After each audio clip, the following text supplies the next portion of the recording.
Hello, and welcome to How to Make Data Memorable, Engaging, and Inspiring, using humor, cartoons, and serious gameplay. My name is Andrew Tarvin, and I'm excited to have you here. Naturally, each of us presenting today would have loved to be there in person with you all together in Bern, but the data around the pandemic helped us realize that that would be a stubborn idea. We're excited to be joining you virtually, wherever you're watching from around the world, whether that's your home, your office, or your makeshift home office. We've got presenters coming to you from New York City, Berlin, Boston, and Panama, all right here on your computer screen. This year's World Data Forum is basically like HBO Max for us data nerds. You've got on-demand presentations as well as live virtual sessions coming up. I couldn't be more excited to be part of the program to talk about something that I'm particularly passionate about.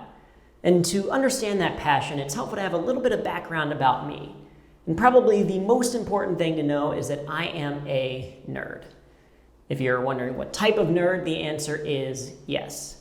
Computer, math, sci-fi, Dungeons and Dragons, Star Wars, Star Trek, Starbucks, all of them. But most importantly, I'm an engineer, which means I'm obsessed with efficiency and have been ever since I can remember, or really since before I can remember because I was born 3 weeks early. So apparently even in the womb, I was like, how do we do this faster? In school, I remember thinking that smart for me was getting a 93% in all of my classes, because here in the US, a 93% was the lowest score you could get and still get an A, the top grade. It got to the point that if I got a 94, 95, or worst case scenario, 100%, I was upset, because it meant that I did more work than I had to do, right? Obsessed with efficiency. So I went on to The Ohio State University and got a degree in computer science and engineering. And after I graduated, I started working at Procter & Gamble, first as an IT project manager and later as a business analyst. And that's where I realized that there's a difference between being efficient and being effective. Because you can be efficient with things like computers. You don't need to motivate them to work, and they don't need a cup of coffee before they start in the morning. But you can't really be efficient with humans because they have emotions and feelings. And I'll be honest, as an engineer, I consider emotions to just be data. I mean, if you think about it, emotions are just data, which I have learned is the wrong thing to say when someone is crying. Data is efficient.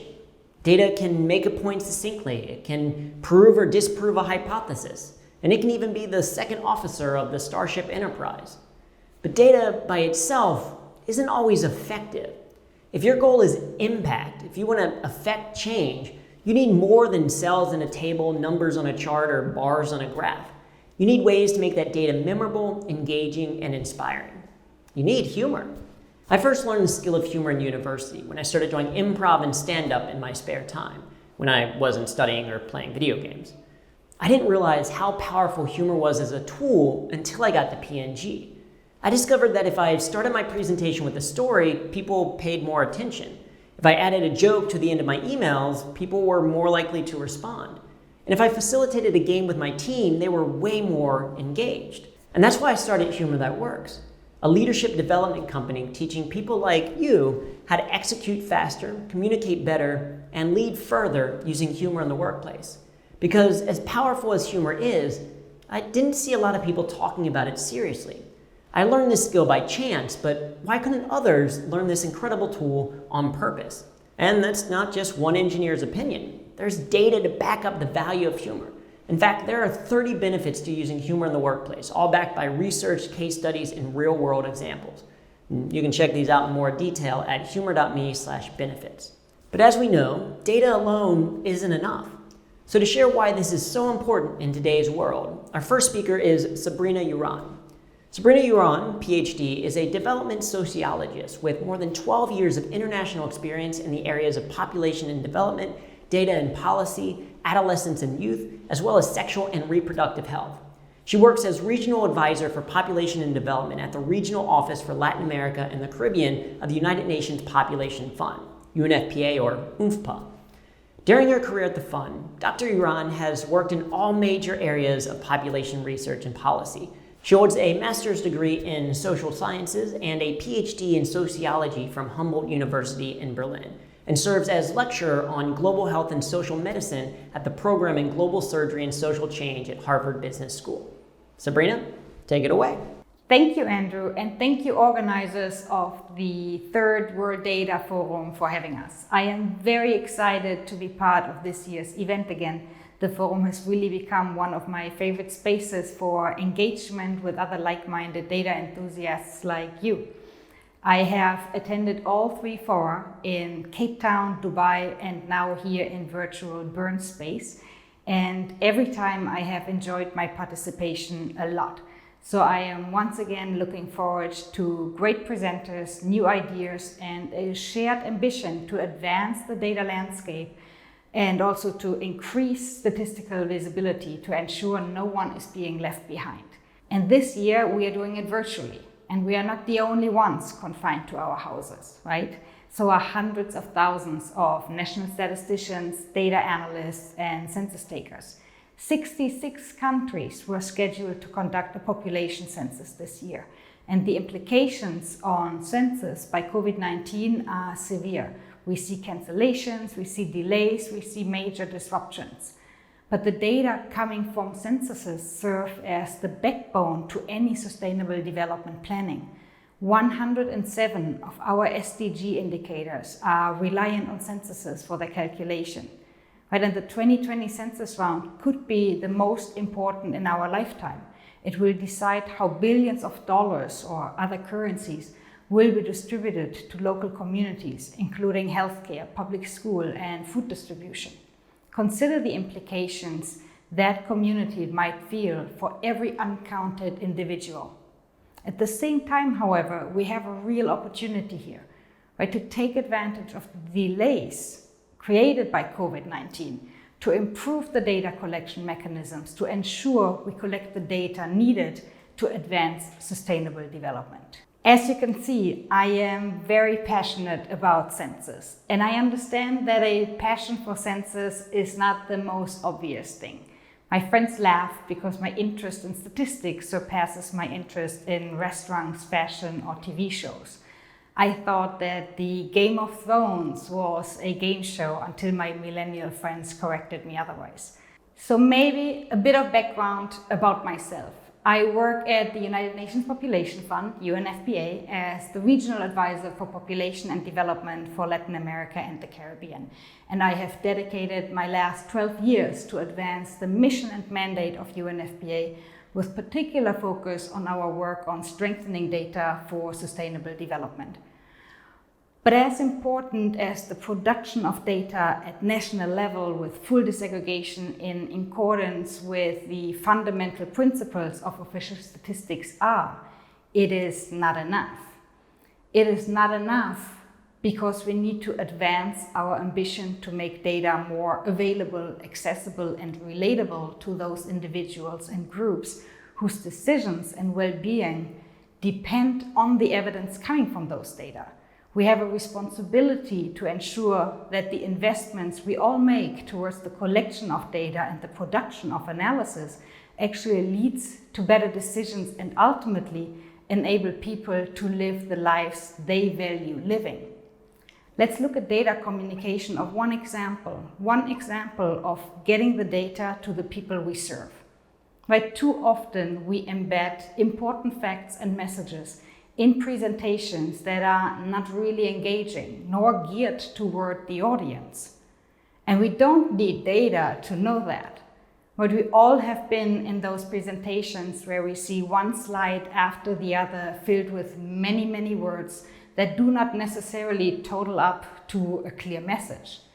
And the results oftentimes is that we get bored, our audience gets bored. And in person or via Zoom, we risk losing our audience. And as you will see later from Pablo, boredom has very serious consequences for our work on sustainable development. What we need to realize is just because it is important, it doesn't mean it is interesting. And if it is not interesting, most likely the ambition we have to impact, to leave an impression, to change, will not be achieved. Now, what I have realized in development is that the absence of data is data in itself.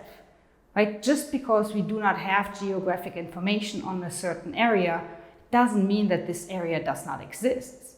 Because we don't have data on the living conditions by race and ethnicity, It doesn't mean that certain population groups, Afro-descendants, indigenous people, are not every day feeling the impact of systemic racism or the inequalities in terms of access to services. But this absence of data tells us that we have to look closer, that we need to invest more to ensure that we collect more and better data to make sure these data will be used in the right way so that they can serve the people most at risk of being left behind. And the same is true for our seminars and workshops, especially these days. If we don't have people leaning forward, engaging online, asking questions in the chat, laughing, that is data too. And engagement is the connecting piece to ensure our investments in data can have the effect we need them to have to lead to change. And here, humor can make quite a difference. I got introduced to humor in our work through the work of Humor That Works, and I was encouraged to try storytelling and stand-up comedy. And while I have presented in front of large audiences at workshops, conferences, even the Statistical Commission, I was more nervous to tell a story in front of 10 people in a dark basement in New York City. I started working with UNFPA in 2008, and I had never participated in a census back then. The only experience I had with people knocking on my door was with the Girl Scouts. And if you think about it, Girl Scouts, census takers, there are similarities. The Girl Scouts give you cookies in exchange for money. Census takers give you questions in exchange for key demographic information that will then determine how to spend money, right? Or where to build schools, where to build hospitals, how to determine electoral voting, basically the same. So in 2009, I then started supporting countries in their censuses. Or censi? I think it's censuses. And I did that without having ever participated in one. And that just seems wrong, right? Wrong like a German doing stand-up comedy. Or an engineer doing or teaching you on empathy, which I'm allowed to say because I have one at home. Or men determining reproductive rights for women, right? It just seems wrong. I did all right. I had some fun, but more importantly for me, I had people, regular New Yorkers, ask questions about the census right after. Right? The message on the importance of census data on filing your questionnaire resonated with them. It also gave me skills to bring into my other presentations. Building trust, as we will hear later, is an important part of collaboration and cooperation. When we train national statistical offices on census methods and operations, we need to create an environment of trust, to ask questions, to admit failures. One way I try to break down the ice at the beginning is by doing a mini census at the beginning of the workshop. And in one of our co-stud workshops on data privacy, I presented key demographics of our workshop participants.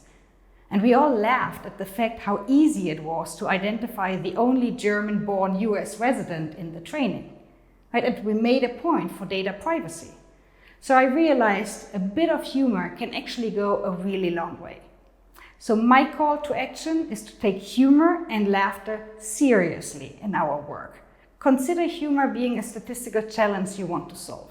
Humor, just like regression modeling, is a skill, which means it can be learned.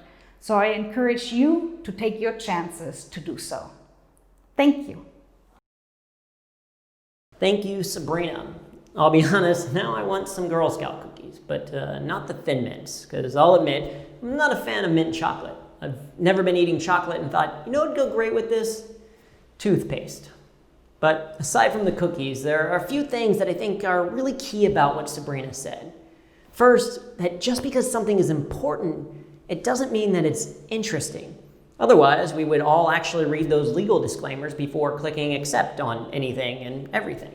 Second, engaging presentations are needed now more than ever. In a world that is constantly distracted, disinterested, or disengaged, we need a way of capturing people's attention, especially in a virtual world. I mean, think about how many virtual meetings you're on back to back to back to back to back, and on and on and on until the day is over. And I don't know about you, but I am lying way more because of virtual meetings. The number one lie I am telling is, I'm sorry, I have to run to another meeting. Because every single time I say that, I'm lying 3 times, right? I'm sorry, I have to run to another meeting. First of all, I'm not sorry.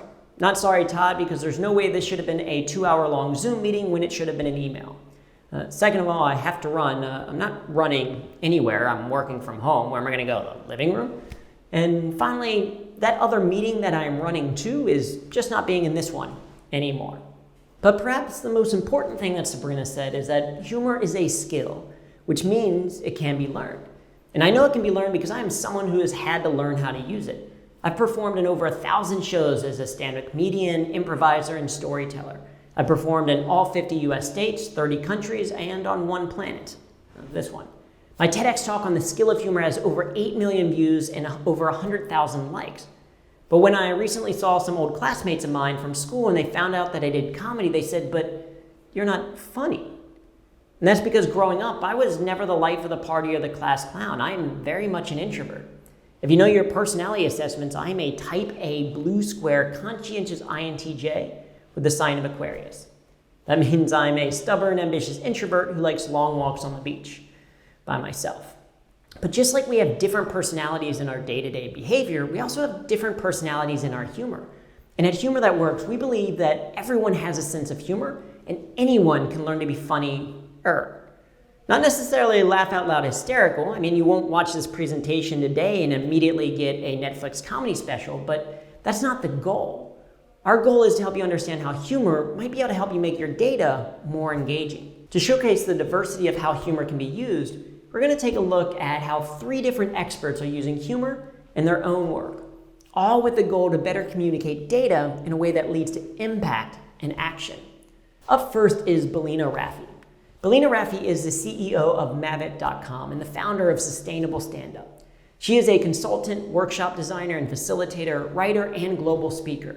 She helps client scientists, social entrepreneurs, activists, internal change agents, humanitarian workers, sustainable development professionals, and others to work together more joyfully and effectively to help humanity.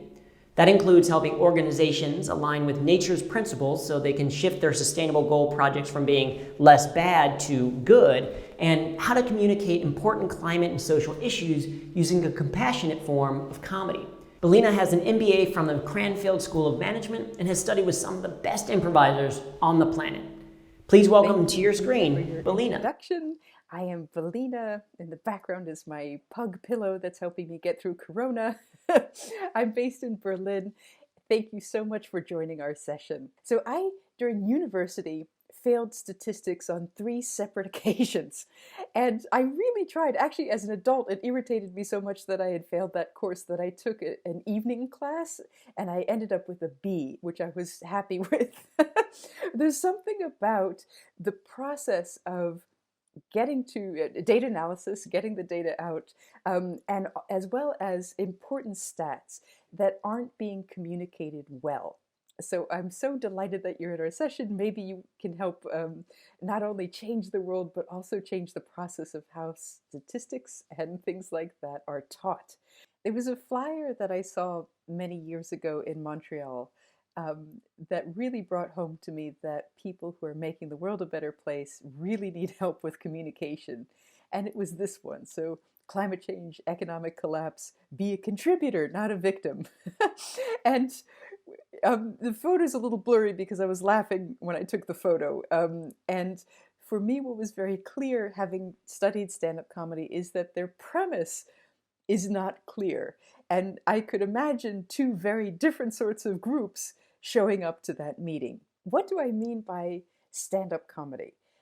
So many of you might have seen really bad stand-up comedy and some good stand-up comedy. And for me, bad stand-up comedy is kind of venting the nerves of the comedian. So sometimes when people are nervous, they go negative. And one manifestation of that is if the comedian is being mean to the audience, or they're being mean about themselves, or they're being mean about a topic. Often the topics aren't brave enough to talk about topics that matter in the world, or they're talking about stuff that matters, but in a way that sort of crushes them and leaves us hopeless. So for me, that's sort of bad stand-up comedy. good stand-up comedy, comedy that really lights me up and I think is very powerful in the world, especially today, is coming from a different place. It's coming from a place of, I love myself, I love the audience, the system is silly, let's take us through what's silly about this system, and here's the beauty I want to see in the world. It's a type of stand-up comedy that lifts us up and that we can really remember and reflect on, that we feel safe to reflect on our own behaviors based on what they said and how adorable they were on stage.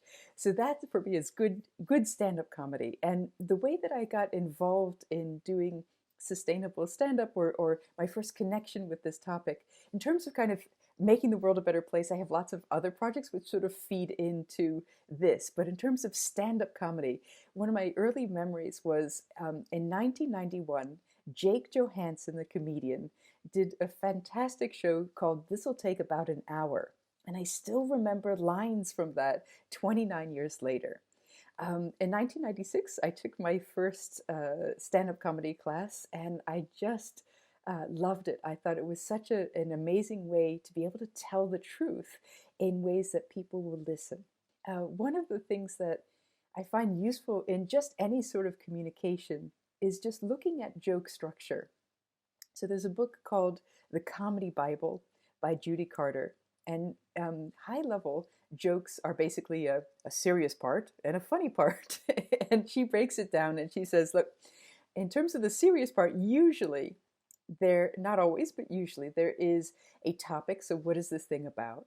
There's a premise. So what's your unique insight about that topic? And then usually there's an emotion. Emotion can sometimes be part of the funny thing or sometimes be part of the serious thing. What is your emotional connection with that thing?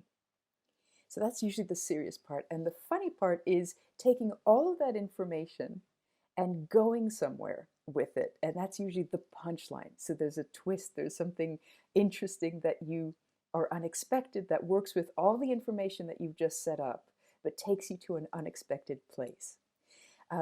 Just in terms of normal communication, making sure that every piece of information that you introduce takes us to the place that you're going, your punchline, why you're showing us this piece of data in the first place.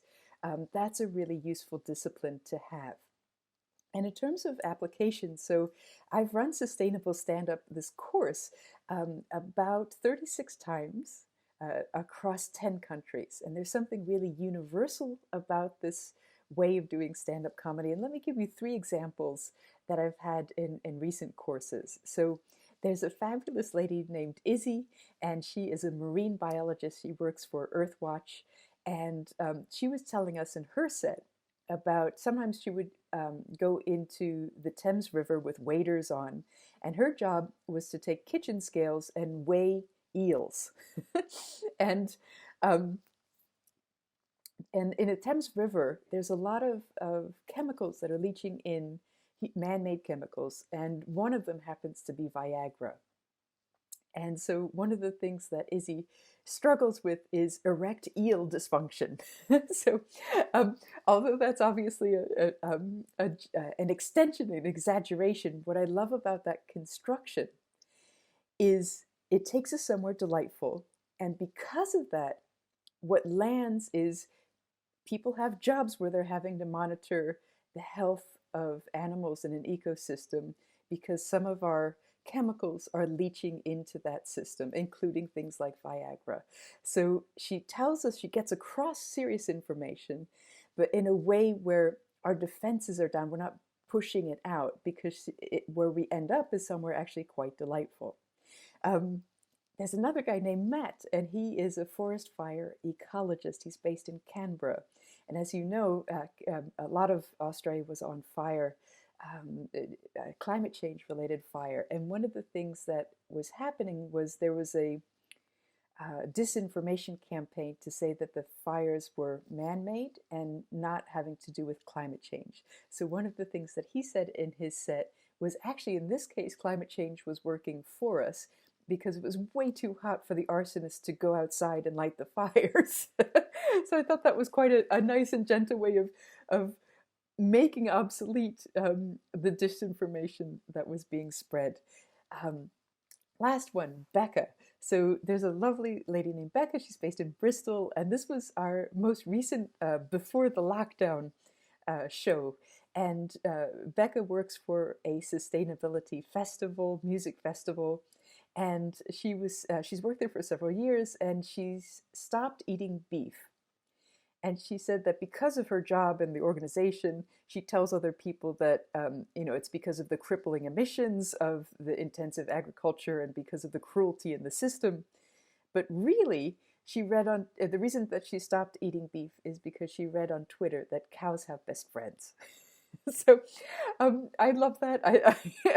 Again, it's a lovely example of how do you get serious information across, but in a way that people feel delighted and safe to reflect on it, because where we go is quite delightful.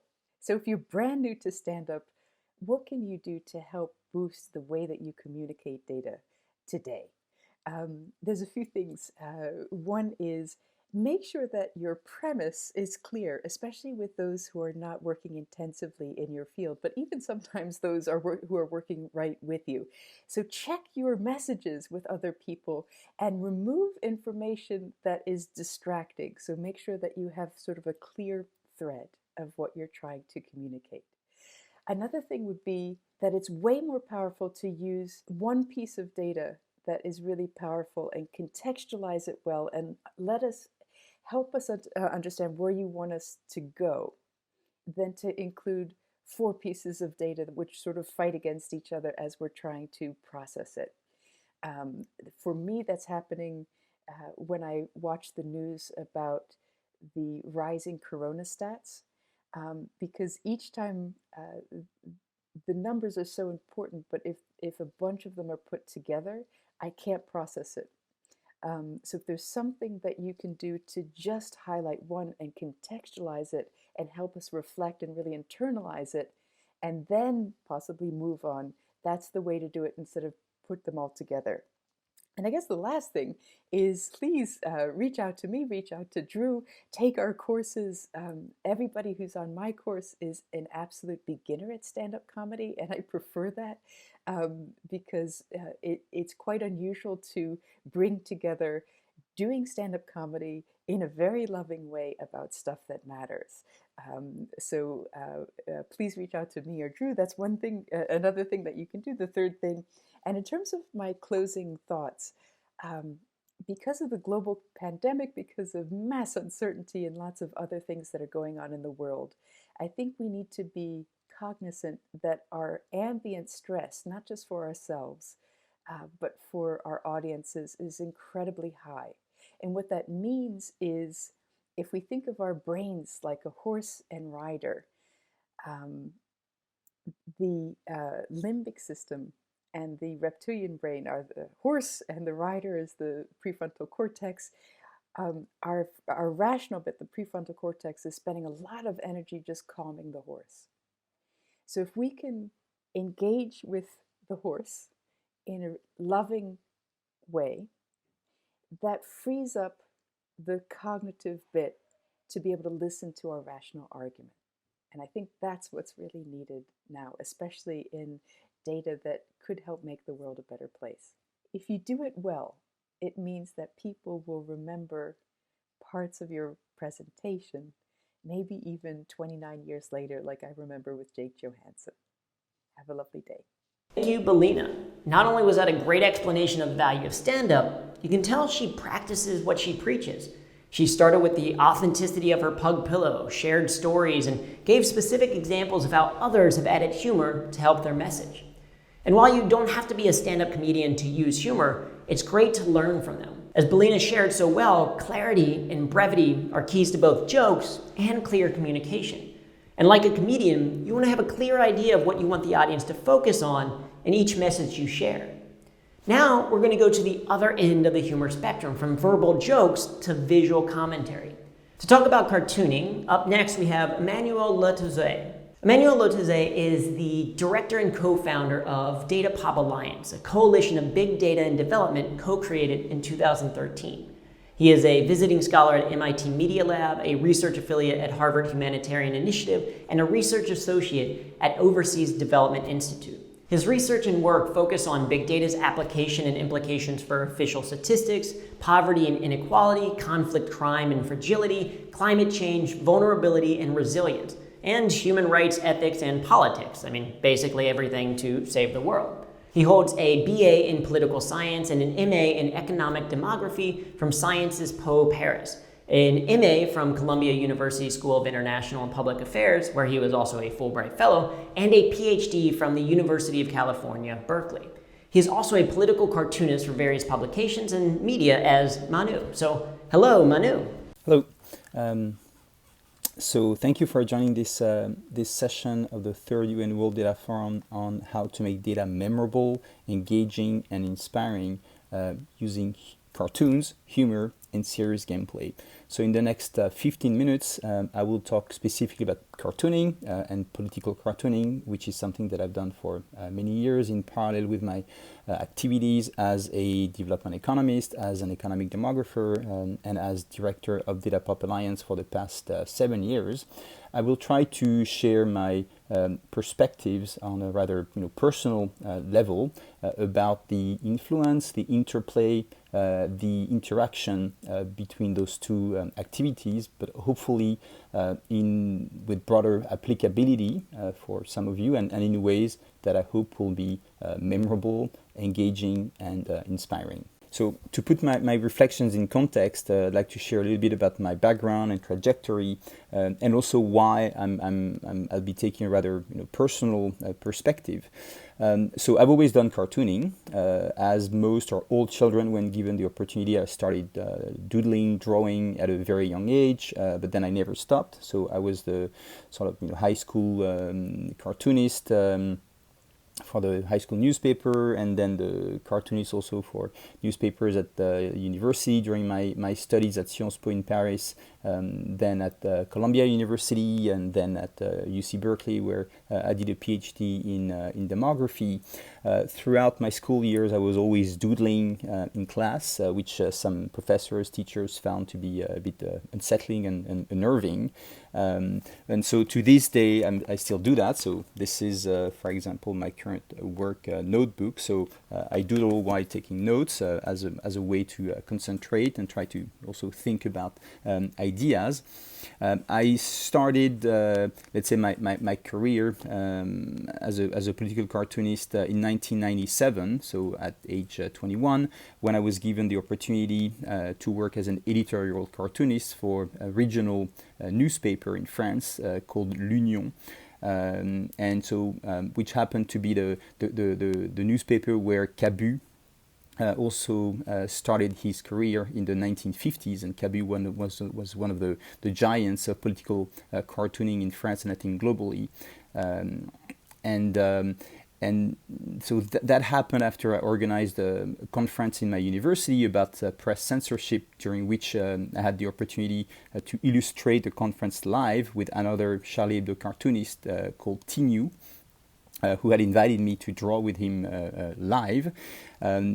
And then, so I did that. I worked for L'Union for 7 years as an editorial cartoonist, so doing a political cartoon every week. And I did that while studying at Sciences Po in Paris, and then while working in Vietnam as a technical assistant in official statistics for the French government. So also while being at Sciences Po during those early years in the late 1990s, I also had a chance to illustrate the student guide with Charb, who was also a Charlie Hebdo cartoonist, and so I met them throughout those years. So all three of them, Tinus, Cabu, and Charb, were killed in the attacks of January 7, 2015.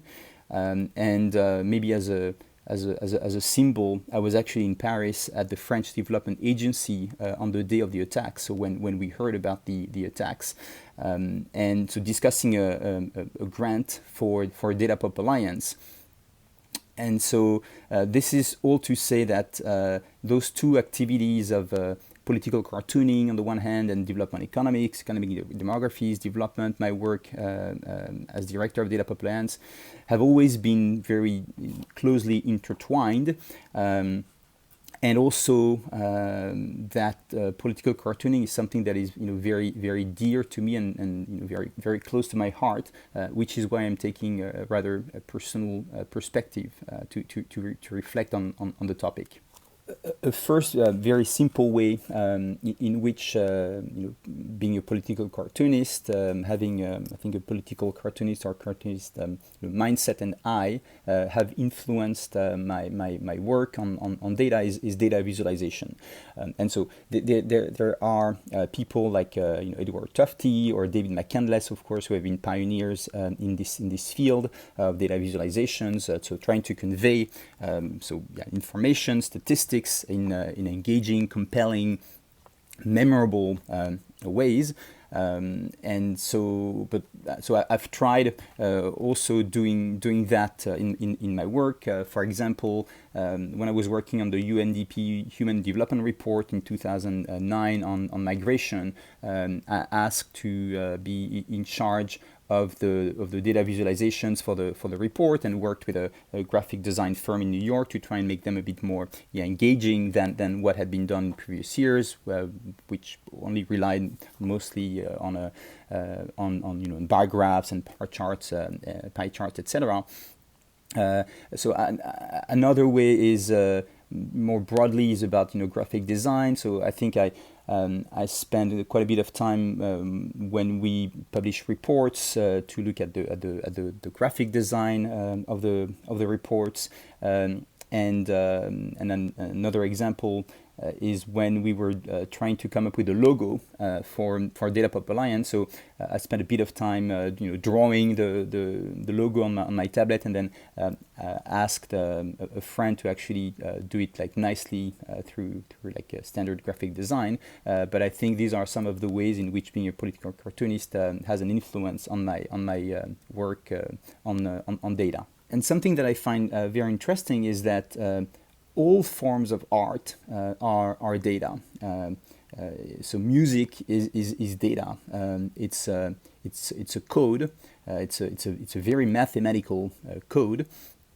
It conveys information. It conveys a worldview. Likewise, all paintings are data. So and not just the paintings of the cubist or Francis Bacon with those squares and some bubbles or Miro, and where you would see it sort of looks like data visualizations, but even an impressionist painting is data. It's made up of pixels, and so you could actually code that, and so. There have been musicians who have tried to use big data actually to make music, such as James Murphy of LCD Sound System, who actually did it a few years ago. Use sounds from tennis balls at the U.S. Open to write a piece of electronic music, because the sound of a tennis ball goes. So which is very close to electronic music. And so I would even almost say that by definition, by design, I've always seen and felt this very strong link between art and data, because all art is data. So another way that I have used, and many other people have used, cartoons and graphic art in their work, is for pedagogical reasons, to try and explain things that may be a bit dry, a bit boring, or a bit complicated to a large audience, so in ways that they will find more appealing. So one example of that is that when a couple of years ago in 2014, I worked on a series of articles for SciDev.net on big data for development. So most of the pieces were written, but then when I wanted to explain how you could build a predictive model to estimate poverty based on cell phone activity, I found that doing a short comic strip about the requirements, the different steps and processes for doing so would be much more engaging. And so I've used then since then this short comic strip in different presentations, actually also on some exhibitions, and typically people react pretty well to it. I mean, they are more enticed to look at the comic strip than to read a series of steps. So I think that's one quite effective way of using cartoons to actually talk about, to educate about data. So another reason why, and a way in which I've used cartoons is as or for political commentary. So a first example is to, of course, to make fun or to tease, and with cartoons usually you can get away with it because there is this tradition, it's accepted. One example is when I was working at the UN, I was a bit frustrated with the tendency of the UN to set up task forces for every issue that came its way, and so I did a comic strip called the Bullshit Task Force, where bullshit was an acronym, and so I mean, it was pretty insolent, I would say, but I could get away with it because it was quite funny and people could relate to that. So also, of course, another way as political commentary is to be a bit more forceful, a bit more direct, a bit more aggressive, and so this is also why autocrats, dictators, also typically people in positions of power also fear cartoons because they are very powerful, because they're hard to get after, because they are supposed to be those little funny vignettes or just a cartoon, and so if you go after them you look a bit silly, which I think gives them this power. And a lot of cartoonists around the world have been and are harassed. Of course, people like Ali Farzat in Syria, but also the Charlie Hebdo cartoonists right now after the attacks of 2015. And so, for me, it's a way of expressing some frustrations, including with the world of data and some narratives, such as, for example, the one according to which if only political leaders and global leaders had access to better data, they would make better decisions. I don't think that's the case. I think it's a very simplistic way of looking at the world, and so I've been writing about it. But I've also, at times when I felt maybe too frustrated, or during live events, such as last year at the Eurostat conference, when I was asked to draw live during the cocktail, I did a cartoon which tried to express that frustration, where there was a little man, which you can imagine to be white and pretty wealthy, telling an audience of rather poor people, the data revolution is here, it's amazing, now we can measure your levels of poverty in real time at very fine levels of temporal geographic granularity. The bad news is that there's nothing we can do about it. And I think it comes from a French tradition according to which a cartoon has to be a punch in the face.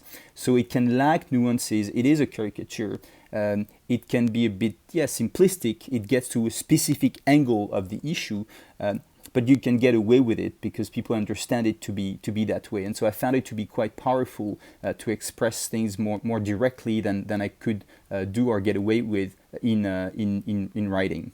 So in closing, I'd like to share 3 things with you about what being a political cartoonist has taught or brought me over the years, which I think will be valuable in the next decades, especially in this new era that we have entered with COVID-19. So one is a lesson of persistence and humility. I tried publishing cartoons in Charlie Hebdo, I tried publishing cartoons in the New Yorker, and I didn't. And so maybe I should have tried harder. But I think at some point you have to realize in many fields that you're not the best or one of the best, and you just have to keep trying and do your best. And so and this is what I try to apply in my work as a development economist. I mean, there are some things that don't work, but you just have to keep at it.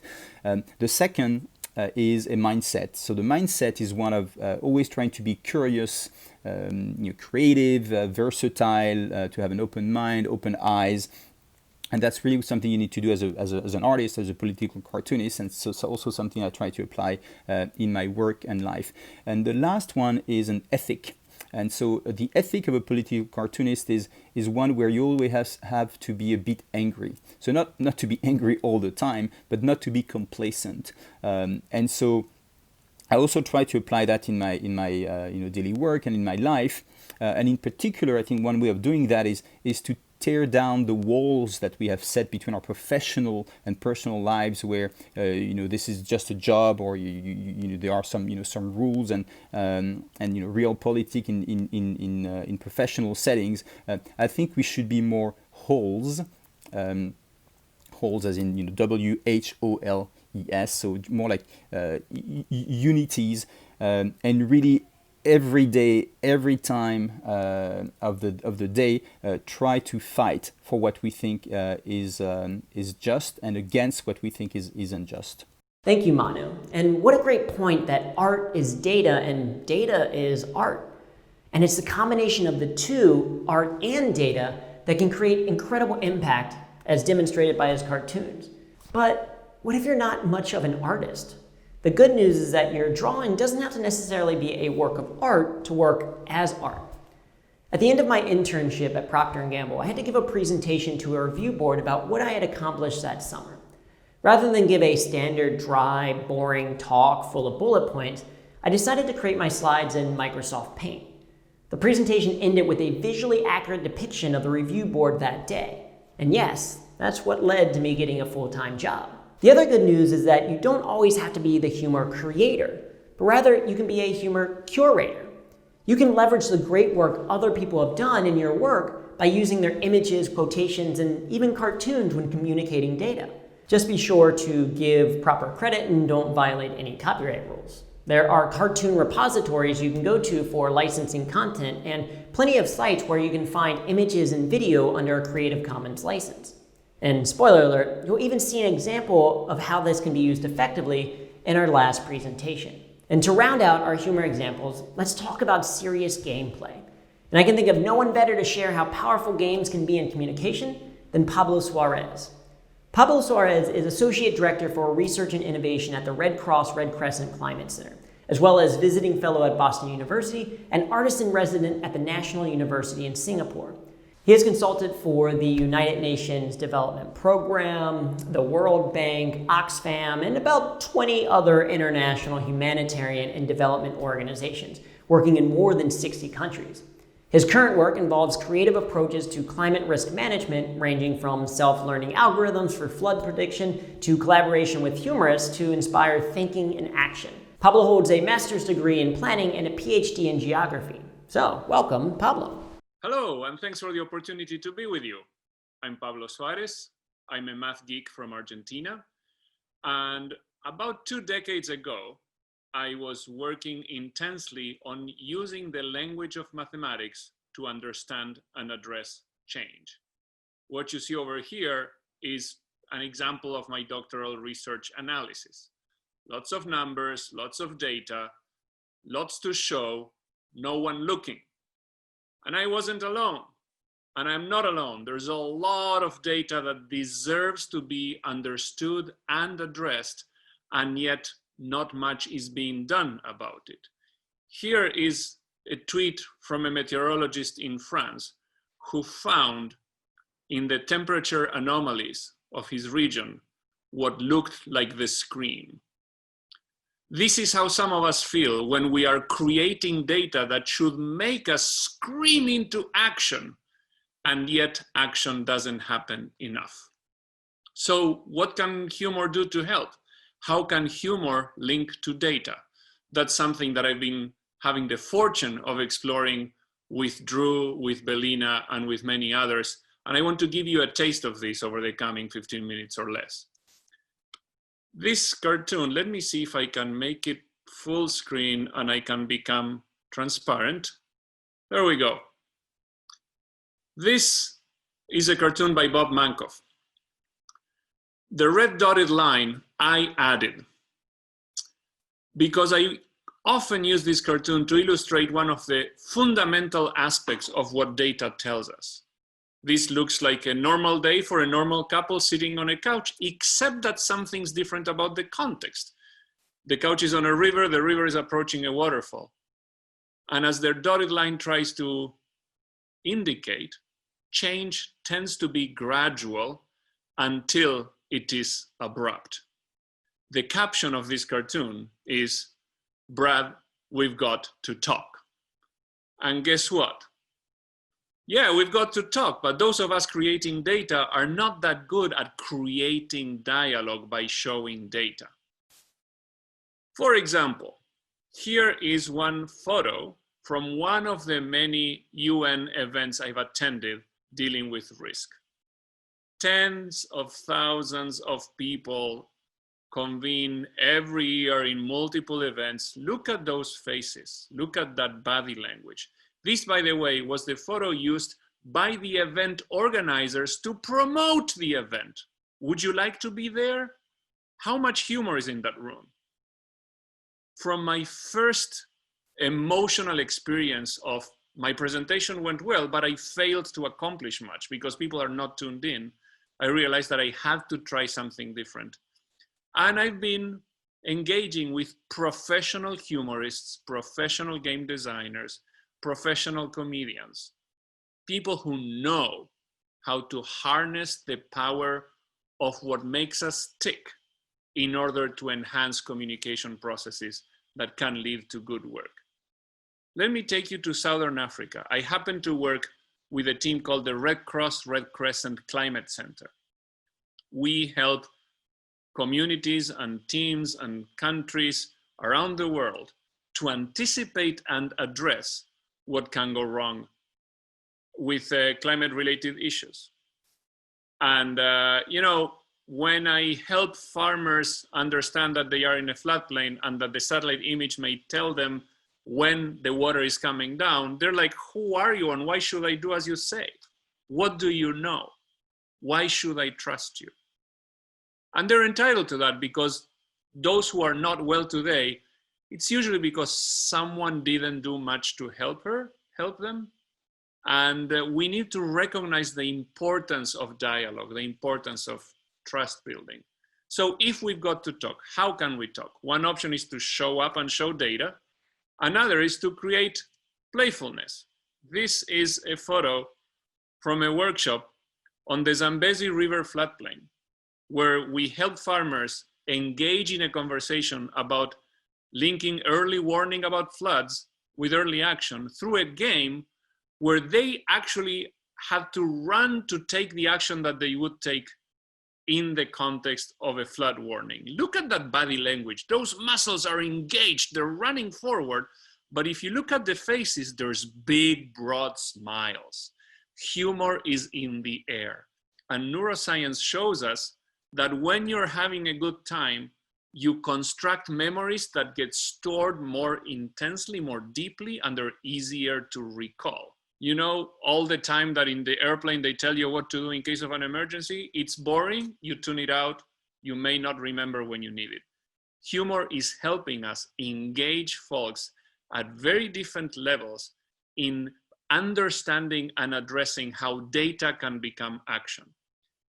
Another example in a very different context, I once had a chance to, about 8 years ago, to share some of our work at the White House on hurricane preparedness. And I was preceded by many, many PowerPoints. Hello, my name is so-and-so from organization this and that. And there was this important problem. And then we showed up and gave this solution. And here's the data. So trust me, support us. And I was the second speaker after lunch. So I thought, how can I create a more engaging, serious but fun experience? And we came up with an idea involving a Frisbee. When it was my turn, I said, hello, my name is Pablo, and this is not a Frisbee, it's a hurricane. If it hits you in the chest, you're in trouble. Everyone stand up. And people were like, what? But some were listening, some did, they all stood up. And then we started a game where I would essentially roll some dice, And depending on the direction of the die, I would throw the frisbee in some direction. People were utterly confused, but engaged. And eventually they noticed the rule. If it's a double one, throw over here. If it's double six, throw over there. And they could sit down in anticipation of the hurricane. And when they figured out the rule, the people that were about to be hit sat down, the frisbee flew over their heads, and they were cheering and rooting. And I said, well, congratulations. You figured out how to link early warning with early action. Now think about Hurricane Katrina. Humour allows us to connect data with missed opportunities and with upcoming opportunities. And by the way, I often say to crowds, this object here, it's not a die, it's the probability distribution function of extreme events based on the historical record. A 6 is too much rain, you may get a flood. A 1 is too little rain, you may get a drought. And then a die becomes the incarnation of a probability distribution curve. And people can connect and envision. I've run games along these lines with thousands of people. This is an event in Argentina with 2,500 participants convened by the Ministry of Agriculture. And we've had also events involving playfulness and humor with technically competent teams such as NASA. This is the cover of one of their publications. It doesn't get more NASA than that, you know, rocket launch and so on. And on page 47, you can see on the bottom left, an article about the Red Cross Red Crescent Climate Center project. If you go there, you see Mr. Muno from the village of Kazungula in Western Zambia, population 800. What are the chances of Mr. Muno from Kazungula to make it to a NASA publication?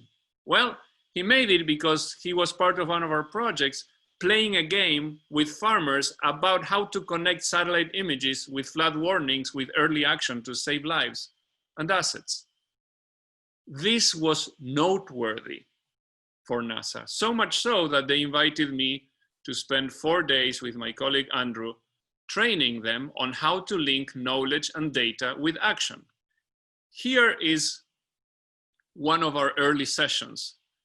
And as you can tell, the location that they chose, which was a local restaurant, it had the aesthetics of a stand-up comedy club. So building on Belina's ideas with my colleague Andrew, we created an activity where NASA teams were invited to share their data in a way that the audience became journalists and they had to come up with headlines. What if what was presented were misused? What would be bad news? What would be a headline of a catastrophic news? What about good news? What if these tools shared by NASA, these data shared by NASA, were acted upon and saved lives or something else? What would that good news look like? And you know what? This playfulness made people listen attentively because they were given a fun task. And in creating headlines about what could go wrong, they had a conduit for alerting their colleagues that maybe there's something they're not anticipating in what color code to choose, in what platform to use for web communication, and especially how to link communication with decisions at the organizational level. If I may, that's one of the most important things that I want to share with you. If you are in this event, if you care about data, and you are related to the UN, you know that the value of what we do emerges when action emerges. When someone not only sees the data, but they begin to think differently about what is and what could be. That clash between what is and what could be is not only at the core of the reason for creating data, it's also at the core of humor.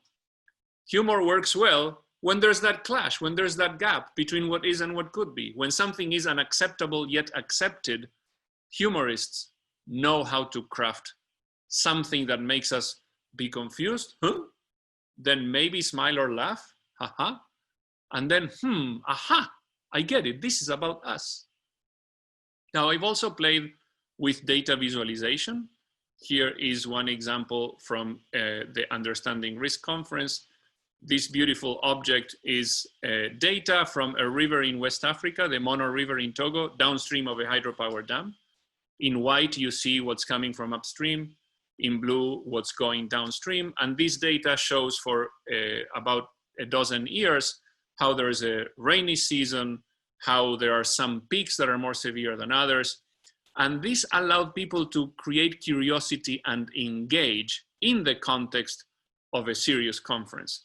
We saw so much attention that we created a virtual reality game that was happening in the context of a virtual West African village, where, as you see on the top left, if the flood was coming, you could ring the bell, then you had to stamp some paperwork on the bottom left, then a truck came and you had to grab a box with aid and load it and give it. But guess what? As is true in the real world, players of this game experienced that time was running out and they had to do things.